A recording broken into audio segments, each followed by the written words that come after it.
Have you ever wondered how an obscure group of hunter-gatherers became the rulers of the earth, building great cities, vast empires, and even amazing pyramids?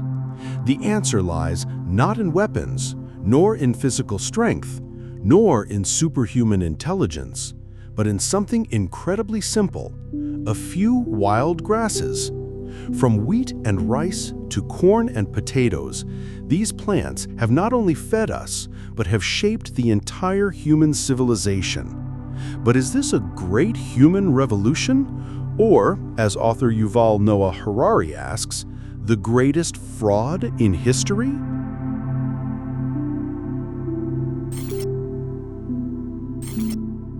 We used to believe that humans domesticated wheat. We transformed a common weed into a food source, causing a population explosion and ushering in the era of civilization. This traditional view places humans in the shoes of brilliant creators. But in the book Sapiens, A Brief History of Humankind, Yuval Noah Harari offers a challenging perspective. It was wheat that domesticated mankind.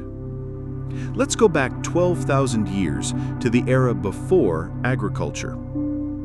Our ancestors were hunter-gatherers. Their lives were much more comfortable and varied than the farmers who came after them. They moved freely, ate a variety of foods from fruits, nuts, tubers, to meat. They only needed to work about 3-4 hours a day to find food. Their culture was rich with stories, songs, and rituals. They were less affected by epidemics because they lived in a less concentrated environment.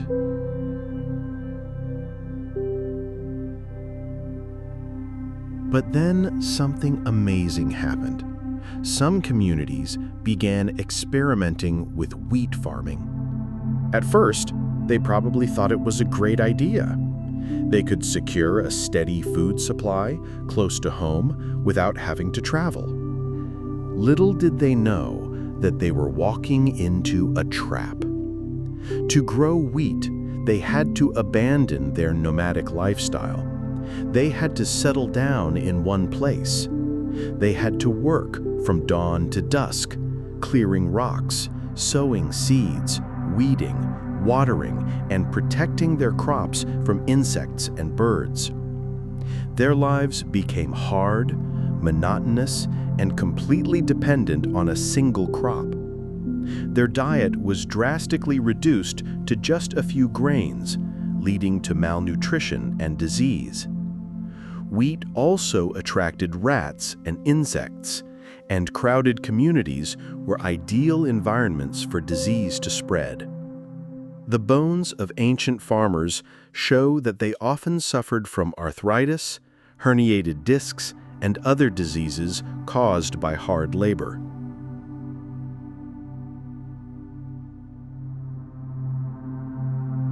So why did they accept this scam?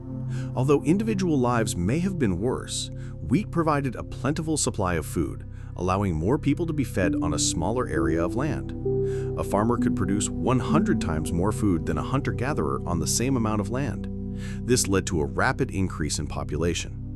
Although individual lives may have been worse, wheat ensured the survival and development of the human species as a whole.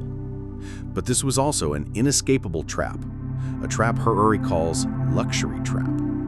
As the population exploded, societies became too crowded to return to a hunter-gatherer lifestyle. They became completely dependent on agriculture. Each small advance in food production created a corresponding increase in population, forcing people to work harder to sustain themselves.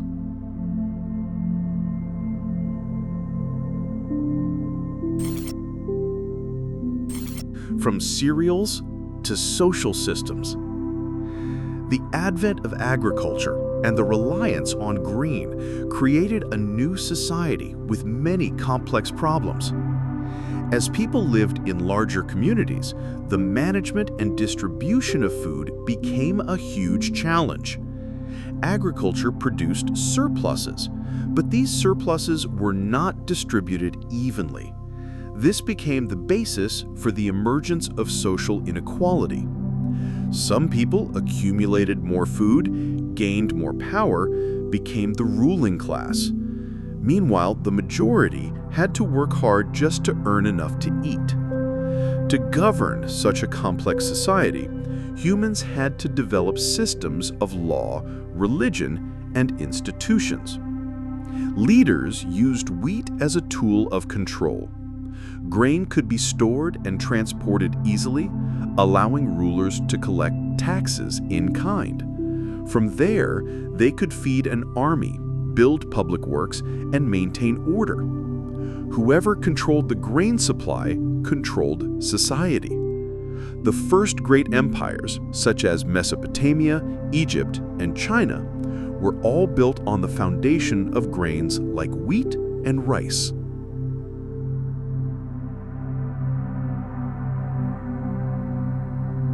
In ancient Egypt, for example, the prosperity of the entire empire depended on the annual flooding of the Nile and the cultivation of wheat on fertile lands. The pharaohs built a complex bureaucracy to collect taxes in wheat, store it in huge granaries, and distribute it to the army, priests, and aristocracy.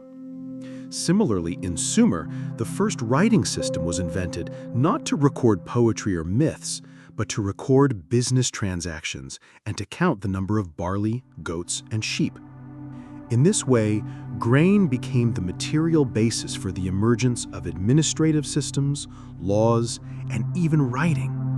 Thus, cereals were not only food, but also the basis for the rise of cities, writing, taxation, and empires. We can see this as a great step forward, but also as a luxury trap, forcing humans to work harder, live in worse conditions, and be dependent on a complex social order of our own making.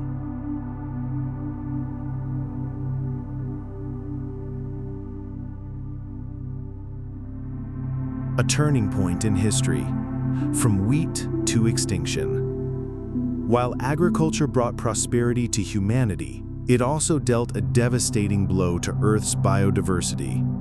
The shift to sedentary living ushered in a new era of destruction.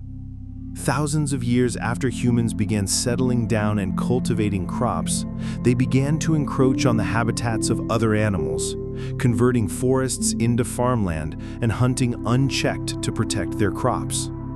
Yet human destruction began long before wheat. Tens of thousands of years ago, as our hunter-gatherer tribes began to migrate out of Africa and onto new continents like Australia, the Americas, and the Pacific Islands, they unleashed the first and most devastating wave of extinctions. Is it a coincidence that after the appearance of Homo sapiens, a host of giant animals like mammoths, ground sloths, and giant kangaroos disappeared from the face of the earth forever? So we have destroyed the environment and how mass hunting of animals causes extinction. We'll explore that in the next video.